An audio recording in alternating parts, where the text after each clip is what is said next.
দর্শক মণ্ডলী, আপনারা কেমন আছেন? আমি বর্ষা আহমেদ আবারও আরেকটি রেসিপি নিয়ে আপনাদের মাঝে আসলাম। আজ আমি দেখাবো কিভাবে বেগুন এবং আলু দিয়ে শুটকি দিয়ে রান্না করতে হয়। এখানে আমি বেগুন এবং আলু ধুয়ে নিয়েছি। আর এখানে আছে বড় মাছের শুটকি। আমি নিয়েছি বড় মাছের শুটকি। আপনারা চাইলে যে কোনো বড় মাছের শুটকি বা ছোটো মাছের শুটকি নিতে পারেন। আর যা যা লাগবে সেটা হলো, এখানে আছে হলুদের গুঁড়ো 1 চা চামচ, মরিচের গুঁড়ো 1 চা চামচ, ধনিয়া গুঁড়ো 1 চা চামচ এবং রসুন আছে 1 চা চামচ।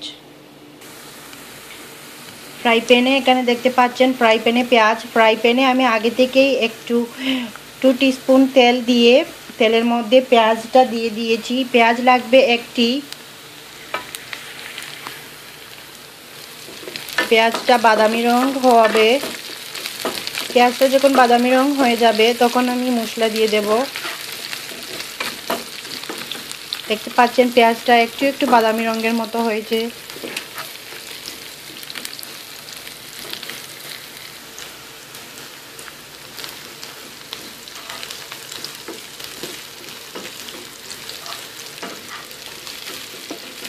পেঁয়াজটা বাদামি রঙের মতো হয়ে গেছে। এখন আমি সব মশলা একসাথে দিয়ে দেব।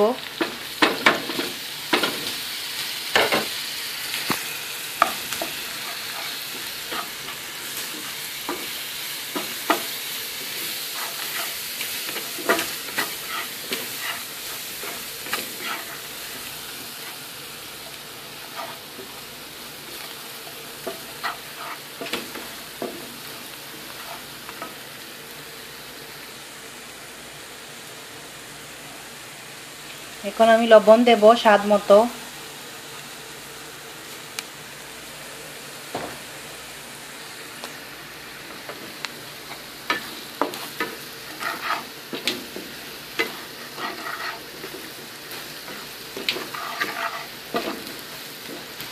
এখন এর মধ্যে আমি শুটকিগুলো দিয়ে দেব।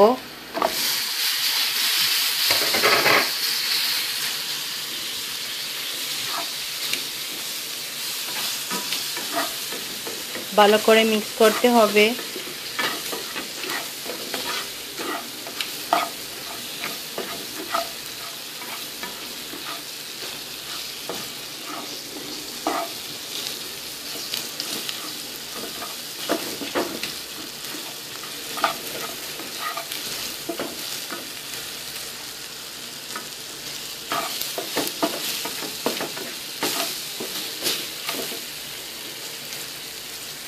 শুটকিগুলো একটু ভাজা ভাজা হয়ে গেছে।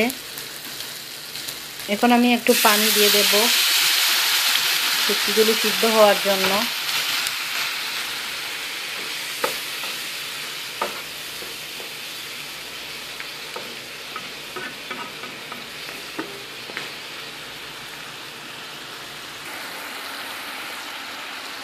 দর্শক মণ্ডলী, দেখতে পাচ্ছেন শুটকিটা শুকিয়ে এসেছে। তেল যখন উপরে চলে আসবে তখন মনে করবেন যে সিদ্ধ হয়ে গেছে। মশলার যে গন্ধটা থাকে সেটা চলে গেছে। এখন আমি বেগুন এবং আলু অ্যাড করে দেব।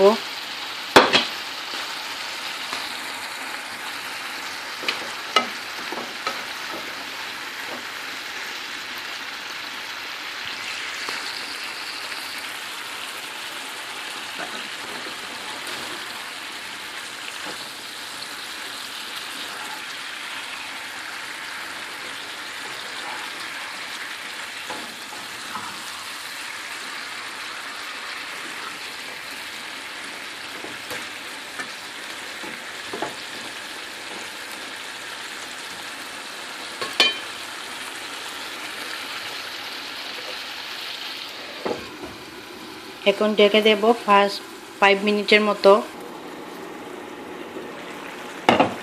এখন একটু নেড়ে দিতে হবে।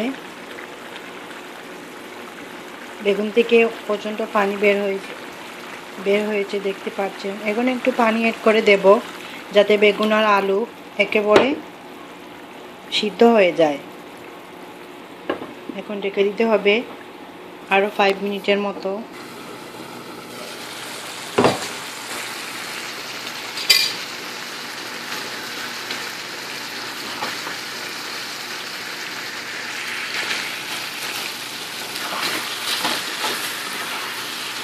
দেখতে পাচ্ছেন বেগুন এবং আলু প্রায় হয়ে গেছে। এখন আমি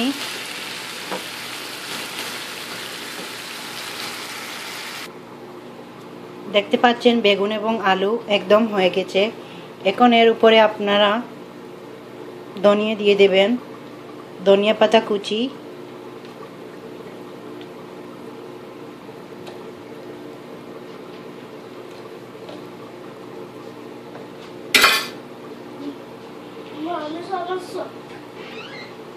এভাবে উপরে ধনিয়া পাতা দিয়ে দেবেন। দেখতে পাচ্ছেন আপনারা। আপনাদের যদি আমার এই বেগুন এবং আলু দিয়ে শুটকি রান্নাটা যদি পছন্দ হয়ে থাকে তাহলে অবশ্যই সাবস্ক্রাইব করবেন। আমি আপনাদেরকে নতুন আরেকটি রেসিপি নিয়ে অবশ্যই আপনাদের মাঝে আসবো। ভালো থাকেন।